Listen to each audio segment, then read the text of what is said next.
नमस्कार.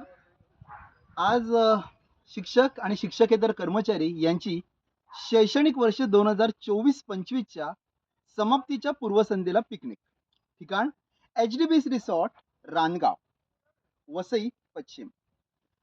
संध्याकाळी फिरत असताना रिसॉर्टच्या बाहेर ड्रॅगन फ्रूटची शेती नजरेस आली.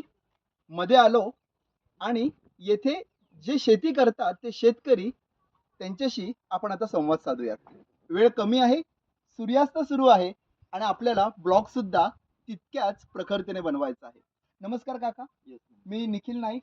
आपलं नाव? वेन्सी कोयलो. वेन्सी कोयलो हे या शेतकरी काकांचं नाव आहे.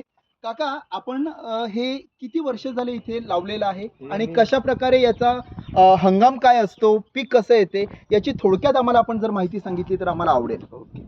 याची लागवड मी केली म्हणजे ब्रांचेस कट केल्या, 1 फूटभर ब्रांचेस कट केली आणि त्या लावल्या.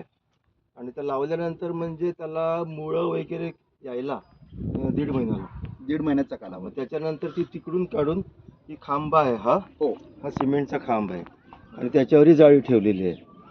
मग त्याच्या 4 बाजूला 4 अशी झाडं लावली. ओके. आणि ती झाडं म्हणजे महिन्याला साधारण 1 फूट उंची वाढते. हो. आणि मी ऑक्टोबरमध्ये साधारण डिसेंबरमध्ये माझी लागवड इकडे झाली. डिसेंबर 24 मध्ये. डिसेंबर एंडिंग पर्यंत. आणि नंतर जूनमध्ये 10 जूनला माझं पहिलं फुल आलंय. ह्याला पहिलं फुल म्हणजे साधारण 6 महिन्यामध्ये. 6 महिने. मंडळी, आपण बघू हे शकता फुल आहे. अशा प्रकारचं हे फुल असतं. ड्रॅगन फ्रूट जे आपण बाजारामध्ये खातो, जे पूर्ण लाल रंगामध्ये आणि मला वाटतं सफेद रंगाचं सुद्धा हे लाल आहे, प्रोडक्ट हे लाल येतं, आहे. परंतु हे लाल प्रकारचं फुल आहे. आपण जर बघितलं तर कधी कधी 2 सुद्धा फुलं विविध बाजूने आपल्याला बघायला मिळतात. अशा प्रकारे सुद्धा इकडे उत्पादन केलं जातं आणि अशा प्रकारे हा हंगाम आहे. काका, मला सांगा, पाण्याचं कसं व्यवस्थापन आहे किंवा या म्हणजे ड्रॅगन फ्रूटच्या शेतासाठी, रोपासाठी पाणी किती उपयुक्त आणि कशा प्रकारे गेलं? पाणी याला लागते, आठवड्यातून एकदा दिलं तरी चालते.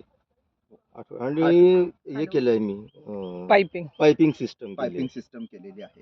आणि आठवड्यातून एकदा, म्हणजे गरमीमध्ये उलट याला पाणी थोडं कमी द्यायचं. गरमीमध्ये पाणी जर जास्त दिलं ना, काय होते, हे पाणी लगेच शोषून घेते आणि मग हे असं ब्रस्ट होते. ओके. म्हणजे पाणी बॉइल्ड होते ना याच्यामधलं. बरोबर. बॉइल्ड झालं का ते पिवळं होते आणि ब्रस्ट होते. म्हणून ह्याला पाण्याचं नियोजन उन्हाळ्यामध्ये फार जपावं लागतं. आता याची जर कळी आली ना, इथे एक काटे आहेत ना, इथे एक छोटी कळी येते. ओके. त्याचं रूपांतर असं इथे होते. त्याच्यानंतर तिकडे ते फुल आहे त्याच्यामध्ये होते. ओके. मग ते फुल असं काढायचं बाहेर. मग 45 डेज नंतर त्याचं फ्रूट तयार होते. 45 दिवस लागतात. हे साधारण फळ बनण्यासाठी लागतात. अजून एक माहिती अशी हवी होती की हे जे फळ आहे किंवा हे जे रोप आहे, या रोपाचे वयोमान काय आहे? म्हणजे प्रत्येक झाडाला एक वय असतं, त्याची एक वयोमान असतं. तर साधारण हे किती आपल्याला वयोमान? हे 25 वर्षापर्यंत कुठे जाणार नाही. पण काय असते, आता हे असं भरलं ना जास्ती, आता माझं हे 2रंच वर्ष आहे. बरोबर. हार्वेस्टिंगचं. आता हे माझं चालू झालं. बरोबर. आता हे नोव्हेंबर पर्यंत मला फळ मिळणार. आता हे जे सायकल आहे, फर्स्ट सायकल आपण याला म्हणू. First cycle. म्हणजे दुसरी कळी इकडे आली 15 दिवसांनी ते इथे येईल. मग दुसरं म्हणजे असं साधारण एक रोप आपल्याला किती देतात?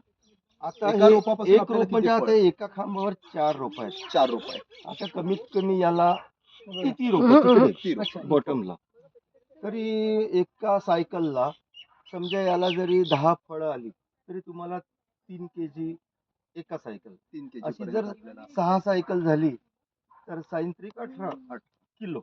खत कुठल्या प्रकारचं वापरता आपण? खत याला पहिलं म्हणजे गाईचं शेण वगैरे टाकलं, गाई बकरी यांचं. आणि त्याच्यानंतर पेंड असते, निमपेंड, करंजी पेंड. आणि त्याच्यानंतर मी NPK देतो, म्हणजे जे लिक्विडेबल म्हणजे हे सोल्युबल फर्टिलायझर.